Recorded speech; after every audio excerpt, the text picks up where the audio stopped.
અષાઢ મહિનામાં આ 6 શાકભાજી ખાવા એક વરદાન સમાન છે. નમસ્કાર મિત્રો, શું તમે જાણો છો કે અષાઢનો મહિનો એટલે માત્ર વરસાદની શરૂઆત નથી, પણ આ સમય આપણા સ્વાસ્થ્ય માટે ખૂબ જ જરૂરી માનવામાં આવે છે. ઋતુ બદલાય એટલે આપણા શરીરને પણ નવા વાતાવરણ મુજબ ઢળવું પડે છે. આ જ કારણે ઘણા લોકોને શરદી, ઉધરસ, પેટ બગડવું, અપચો, ગેસ, નબળાઈ અને ચેપ જેવી તકલીફો થવા લાગે છે. પણ સારી વાત એ છે કે કુદરત આપણને દરેક ઋતુમાં એવા ખોરાક આપે છે જેને તે મોસમ મુજબ આપણા શરીરની જરૂરિયાત પૂરી કરવામાં મદદ કરી શકે છે. અષાઢ મહિનામાં મળતા કેટલાક શાકભાજી પણ આવા જ છે.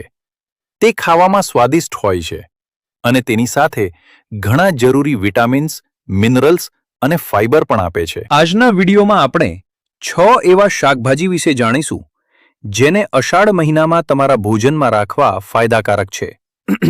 ધ્યાન રાખજો કે આ કોઈ રોગનો ઈલાજ નથી, પણ એક સાદું પૌષ્ટિક ભોજન છે. તો ચાલો શરૂ કરીએ. મિત્રો, આ વિડીયો ખૂબ જ કામની માહિતી આપવાનો છે, એટલે વિડીયોને વચ્ચેથી છોડતા નહીં અને છેલ્લે સુધી જરૂર જોજો. નંબર 1. દૂધી. સૌથી પહેલા દૂધીની વાત કરીએ. ઘણા લોકો દૂધીનું નામ સાંભળીને મોઢું બગાડે છે, પણ આ સાદીદી દેખાતી શાકભાજી ગુણોની બાબતમાં ખૂબ જ પાવરફુલ છે. દૂધીમાં પાણીનું પ્રમાણ ઘણું હોય છે. સાથે જ તેમાં ફાઇબર, પોટેશિયમ અને વિટામિન સી જેવા તત્વો હોય છે. ચોમાસાની શરૂઆતમાં જ્યારે પાચન થોડું નબળું પડે ત્યારે હળવો અને જલ્દી પચી જાય એવો ખોરાક ઘણા લોકો માટે સારો રહે છે. જો તમને ભારે ખોરાક ખાધા પછી પેટ ભરેલું અને ભારે લાગે તો દૂધીનું શાક કે દૂધીનું સૂપ તમારા માટે હળવો ખોરાક બની શકે છે. દૂધી ખાવાના ફાયદાઓમાં શરીરને પાણી મળી રહે છે, પાચન સારું રહે છે, ફાઇબરને લીધે પેટ લાંબો સમય ભરેલું લાગે છે અને વજન કાબૂમાં રાખવામાં પણ મદદ મળે છે. પણ એક વાત ખાસ યાદ રાખજો, જો દૂધીનો સ્વાદ કડવો લાગે તો તેને બિલકુલ ન ખાતા, કારણ કે કડવી દૂધી સ્વાસ્થ્ય માટે નુકસાનકારક હોય છે. ઘરે દૂધી બનાવો ત્યારે તેલ ઓછું નાખજો અને મસાલા પણ ઓછા વાપરજો, જેથી તેના ગુણ જળવાઈ રહે. નંબર 2. તુરિયા. હવે બીજી શાકભાજી તુરિયાની વાત કરીએ.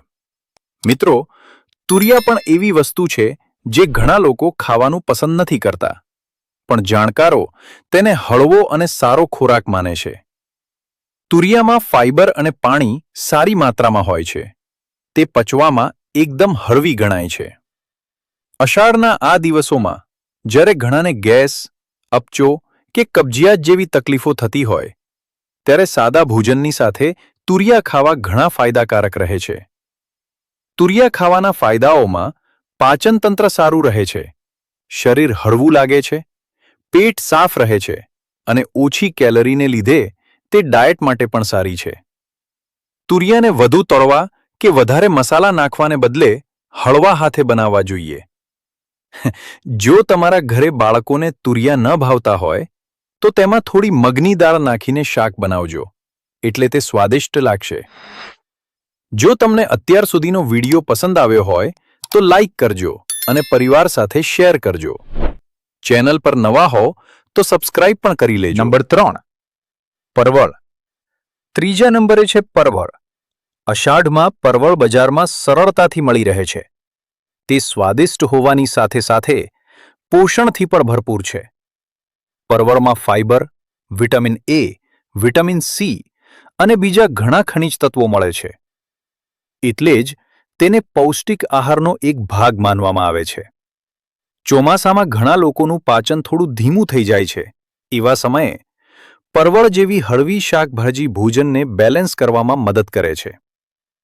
પરવળ ખાવાના ફાયદામાં પાચન સારું રહે છે, આંતરડા સ્વસ્થ રહે છે, આંખો માટે વિટામિન એ મળે છે અને રોગ પ્રતિકારક શક્તિ વધારવા માટે વિટામિન સી મળે છે. પરવળ બનાવતી વખતે તેલ ઓછું વાપરજો. સાદા મસાલામાં બનાવેલી પરવળની શાક વધુ ગુણકારી હોય છે.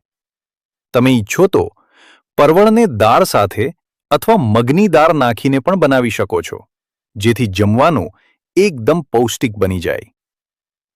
એક વાત યાદ રાખજો કે શાકભાજીનો પૂરો ફાયદો ત્યારે જ મળે જ્યારે તે તાજી લાવીને સરખી રીતે ધોઈને રાંધવામાં આવે. મિત્રો, તમે આ વિડિયો ક્યાંથી જોઈ રહ્યા છો અને તમને કેવો લાગ્યો તે અમને કોમેન્ટમાં જરૂર કહેજો. નંબર 4. ભીંડા. હવે ચોથી શાકભાજી ભીંડાની વાત કરીએ. ભીંડા લગભગ દરેકના ઘરે બનતા જ હશે. સ્વાદિષ્ટ હોવાની સાથે તેમાં ઘણા એવા તત્વો હોય છે જે શરીર માટે કામના છે. ભીંડામાં fibre, folate, vitamin C, vitamin K અને મેગ્નેશિયમ જેવા તત્વો હોય છે.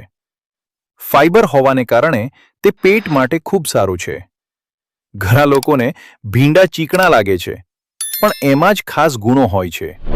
ભીંડા ખાવાના ફાયદામાં પાચન સારું રહે છે, પેટ લાંબો સમય ભરેલું લાગે છે, શરીરના કામકાજ માટે જરૂરી તત્વો મળે છે અને તે બાળકોથી લઈને વડીલો સુધી બધા માટે સારું છે. ભીંડા હંમેશા તાજા અને કુમળા લેવા. જૂના કે કડક ભીંડા ખાવામાં સારા નથી લાગતા. ભીંડા ધોઈને કોરા કરીને સમારવા, જેથી તે બનાવતી વખતે ચીકણા ન થાય અને સ્વાદ પણ સારો આવે. અષાઢમાં શાકભાજી ખાતી વખતે ખાસ ધ્યાન રાખવું. ચોમાસામાં બીમારીઓ જલ્દી ફેલાય છે, એટલે માત્ર સારી શાકભાજી ખાવી જ પૂરતી નથી, પણ તેને સાફ કરીને રાંધવી પણ જરૂરી છે. શાકભાજીને ચોખ્ખા પાણીમાં ધોવા, કાચા ન ખાવા, લાંબા સમય સુધી કાપેલા ન રાખવા અને તાજી શાકભાજી જ વાપરવી. નંબર 5. કોળું. કોળું એવી વસ્તુ છે જેને ઘણા લોકો સાધારણ સમજીને છોડી દે છે, પણ તેમાં ઘણા કામના પોષક તત્વો હોય છે. કોળામાં બીટા કેરોટીન હોય છે, જેનાથી આપણને વિટામિન એ મળે છે અને સાથે જ વિટામિન સી, પોટેશિયમ તથા ફાઇબર પણ ભરપૂર હોય છે. અષાઢમાં જ્યારે શરીરને પૌષ્ટિક ખોરાકની જરૂર હોય ત્યારે કોળું એક સારો વિકલ્પ છે. કોળું ખાવાના ફાયદામાં વિટામિન એ મળવાથી આંખો અને રોગ પ્રતિકારક શક્તિ સારી રહે છે. ફાઇબરને કારણે પાચન સુધરે છે, તે પચવામાં હળવું છે અને ઓછી કેલરીને કારણે વજન માટે પણ સારું છે. કોળાનું શાક ઓછા તેલ અને સાદા મસાલામાં બનાવવું સૌથી સારું રહે છે. નંબર 6. સરગવો. છઠ્ઠા નંબર પર છે સરગવો, જેને ડ્રમસ્ટિક કે મોરિંગા પણ કહેવાય છે. સરગવાની શીંગો અને પાન બંને ખૂબ પૌષ્ટિક હોય છે. તેમાં કેલ્શિયમ, આયર્ન, વિટામિન સી અને બીજા ઘણા ગુણો હોય છે. જો તમારા વિસ્તારમાં અષાઢમાં સરગવો મળતો હોય તો અઠવાડિયામાં 1 કે 2 વાર તેને જરૂર ખાજો. તેના ફાયદામાં શરીરને જરૂરી વિટામિન્સ અને મિનરલ્સ મળે છે, સ્વાસ્થ્ય સુધરે છે, પાચન સારું રહે છે અને તે દાળ કે સાંભારમાં નાખીને ખાવામાં ખૂબ સ્વાદિષ્ટ લાગે છે. ચાલો મિત્રો, હવે અષાઢમાં તંદુરસ્ત રહેવાના 7 સરળ નિયમો જાણી લઈએ. માત્ર શાકભાજી ખાવી જ પૂરતી નથી. આ 7 વાતોનું ખાસ ધ્યાન રાખજો. પહેલું, હંમેશા તાજી અને સિઝનની જ શાકભાજી લેવી. બીજું, શાકભાજીને ચોખ્ખા પાણીથી ધોઈને જ રાંધવી. ત્રીજું, અડધી કાચી કે કાચી શાકભાજી ખાવાનું ટાળવું. ચોથું, બહારનું તળેલું અને વાસી ખાવાનું ઓછું રાખવું. પાંચમું, પૂરતું અને ચોખ્ખું પાણી પીવું. છઠ્ઠું, જમવાનું હંમેશા માપસર રાખવું અને કોઈ એક જ વસ્તુ વધુ ન ખાવી. સાતમું, જો તમને ડાયાબિટીસ, કિડની કે લીવર જેવી કોઈ જૂની બીમારી હોય તો ડોક્ટરની સલાહ મુજબ જ ખોરાક લેવો. ખાસ વાત મિત્રો, એ હંમેશા યાદ રાખજો કે કોઈ એક શાકભાજી ખાવાથી બીમારી મટી જતી નથી. સારી તબિયત માટે પૌષ્ટિક ખોરાક, થોડી કસરત, પૂરતી ઊંઘ અને ડોક્ટરની સલાહ, આ બધું સરખું મહત્વનું છે. તો આજે તમે જાણ્યું કે અષાઢમાં દૂધી, તુરિયા, પરવળ, ભીંડા, કોળું અને સરગવો ખાવાથી શરીરને ખૂબ પોષણ મળે છે. જો તેને સાફ કરીને અને સાદા મસાલા સાથે માપમાં ખાવામાં આવે તો ચોમાસામાં પણ તમે બીમાર પડશો નહીં.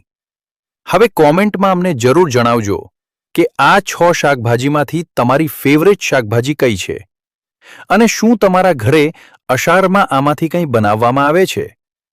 જો તમને આ વિડિયો કામનો લાગ્યો હોય તો લાઇક કરજો અને તમારા પરિવાર કે મિત્રો સાથે શેર કરજો, જેથી તેમને પણ આ માહિતી મળે. આવા જ સરળ અને કામના વિડીયો જોવા માટે અમારી ચેનલ ગુજ્જુ હેલ્થ ટિપ્સને સબસ્ક્રાઇબ કરવાનું ભૂલતા નહીં. સ્વસ્થ રહો, સલામત રહો અને હસતા રહો.